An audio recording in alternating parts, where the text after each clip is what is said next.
अतिरिक्त ऊसाच्या क्षेत्रामुळे मागील हंगामापेक्षा यंदाचा हंगाम लवकर सुरू होणार आहे। पण यंदा ऊसतोड मजूर कधी येतील यावरच गळीत हंगाम कसा चालेल हे अवलंबून आहे।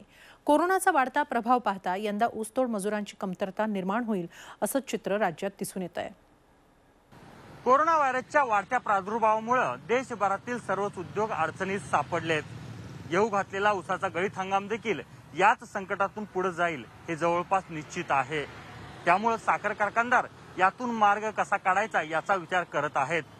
सगळ्यात महत्त्वाचं म्हणजे मनुष्यबळाची गरज कशा प्रकारे भागवायची हा सगळ्यात कळीचा मुद्दा या कारखानदारांच्या समोरचा आहे। राज्यातील साखर कारखान्यांचे गळीत हंगाम नोव्हेंबरच्या पहिल्या आठवड्यात सुरू होतील अशी शक्यता आहे। रोजगार उपलब्ध करून देणारा हा हंगाम असतो, परंतु कोरोनाच्या पार्श्वभूमीवर मजुरांच्या कमतरतेमुळे ऊस उत्पादक शेतकरी अडचणीत सापडलाय। राज्यात एकूण 12 लाख ऊस तोड कामगार आहेत। यापैकी 2 लाख मजूर हे एकट्या कोल्हापूर जिल्ह्यातील साखर कारखान्यांसाठी लागतात। इतकी मोठी गरज कोविडच्या पार्श्वभूमीवर पूर्ण कशी होणार हा प्रश्न आहे। एका टनाला जवळजवळ आम्हाला लॉस करून आम्ही कारखानदारी चालवली आहे। ती कर्ज अजून आम्ही फिटलेली नाही, त्याचे हप्ते दिले नाही, तिचं रिस्ट्रक्चरिंग मागतोय पण ते झालेलं नाही।